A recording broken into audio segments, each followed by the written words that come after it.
السلام علیکم ورحمۃ اللہ وبرکاتہ۔ الحمدللہ رب العالمین والعاقبۃ للمتقین والصلاة والسلام علی سید الانبیاء والمرسلین وعلی آلہ واصحابہ وسلم تسلیما کثیرا کثیرا۔ سامعین کرام، بڑے افسوس کے ساتھ کہنا پڑ رہا ہے، بلکہ آپ نے تو سنی لیا ہوگا اور یقیناً آپ کو بھی بڑا دکھ ہوا ہوگا، آپ کو بھی بڑا صدمہ ہوا ہوگا، اور مجھے امید ہے کہ آپ میں سے کتنے لوگوں نے اس حادثے کو دیکھ کر کے، اس حادثے کو سن کر کے یقیناً اللہ کی طرف کچھ دوڑ لگا لی ہوگی۔ اللہ کرے ایسا ہی ہو، اور اللہ تبارک و تعالی نے جو ہمیں صلاحیتیں دی ہوئی ہیں ان کو استعمال کرتے ہوئے اللہ تعالیٰ اپنے سے رابطہ مضبوط کرنے کی توفیق ہم کو عطا فرما دے، آمین کے لیجیے۔ آمین۔ پرنٹ میڈیا بھرا پڑا ہے، سوشل میڈیا پر بھی شور مچا ہوا ہے۔ مراکش میں قیامت خیز زلزلہ، اللہ اکبر۔ زلزلے تو آتے رہتے ہیں، لیکن دیکھنا یہ کیوں آتے ہیں، وجوہات کیا ہیں؟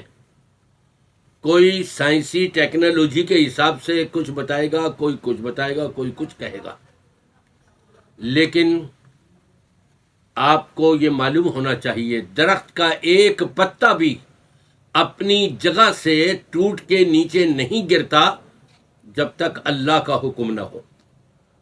سارے کام اللہ کے حکم سے ہوتے ہیں، اس سے ہٹ کر کے کچھ بھی نہیں ہوتا، یہ آپ کو ماننا پڑے گا۔ اور بلکہ سائنس بھی مان چکی ہے کہ بے شمار ایسے واقعات ہوئے ہیں کہ جو ان کی خود کی سمجھ میں نہیں آتے کہ یہ آخر ایسا کیسے ہو گیا، اور سالہ سال اس پر ریسرچ ہوتی رہتی ہے اور جواب کچھ نہیں مل پاتا سوائے اس کے یہ ماننے کے سوا کہ یہ اللہ کی ذات ہے، کوئی ذات ہے جو ان چیزوں کو انجام دے رہی ہے۔ رب تبارک و تعالی نے خود ارشاد فرما دیا تھا کہ دیکھو، میں نے تم کو اتنی نعمتیں دی ہیں کہ اگر تم ان نعمتوں کا شکریہ ادا کرنا تو دور کی بات رہی، اس کو تو تم شمار بھی نہیں کر سکتے، دائرۂ تعداد میں بھی نہیں لا سکتے۔ وَإِن تَعُدُّوا نِعْمَتَ اللَّهِ لَا تُحْصُوهَا، اور رب فرماتا ہے وَآتَاكُم مِّن كُلِّ مَا سَأَلْتُمُوهُ، گویا کہ تم مانگتے رہے، ہم تمہیں دیتے رہے، بے تحاشا دیا ہے۔ اب ان نعمتوں پر لئن شکرتم لأزیدنکم، اگر تم شکر گزاری کرو گے اللہ کی تو اللہ فرماتا ہے میں تمہیں اور دوں گا، نعمتوں سے اور نوازوں گا۔ وَلَئِن کفرتم ان عذابی لشدید، اور اگر شکران نعمت کے بجائے کفران نعمت والے کام کرنے لگ گئے تو میری پکڑ دھکڑ بھی بڑی سخت ہے۔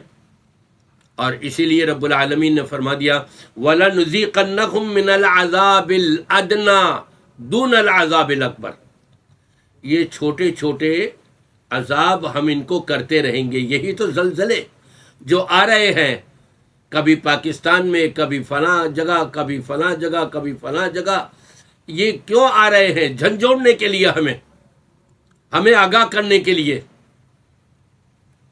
رب نے فرمایا لعلہم یرجعون، یہ ان چھوٹے چھوٹے عذاب جو ہم ان کو دیں گے شاید یہ سنبھل جائیں، ہوش کے ناخن لے لیں اور یہ واپس لوٹ آئیں، پلٹ کر کے اللہ کی طرف اپنا رابطہ قائم کر لیں اور اپنا رابطہ اللہ سے مضبوط کر لیں۔ اس لیے آتے ہیں یہ زلزلے، اس لیے آتی ہیں یہ آفاتیں، اس لیے آتی ہیں مصائب و تکالیف و پریشانیاں، اس لیے آتے ہیں یہ فتنے۔ ہمیں سمجھنے کی ضرورت ہے اور سمجھ کر اپنا رابطہ اللہ سے اس طور پر مضبوط کرنا ہے کہ اس کی ناشکری والے کاموں سے اپنے آپ کو بچائیں، کفران نعمت کے امور سے اپنے آپ کو بچائیں، اور شکران نعمت یعنی پہلے سے بھی زیادہ بندگی اللہ کی کرنا شروع کر دیں۔ انشاءاللہ تعالی دیکھیں رب تبارک و تعالی کس طرح سے اپنی رحمت کے دروازے ہمارے لیے کھول دیتا ہے، ہماری مغفرتیں بھی فرما دیتا ہے، خیر و برکت کا نزول فرما دیتا ہے۔ یا آپ دیکھیں کہ ہزاروں کی تعداد میں مجروح ہو گئے، زخمی ہو گئے، اور ہزاروں کی تعداد میں قبرستان پہنچا دیے گئے۔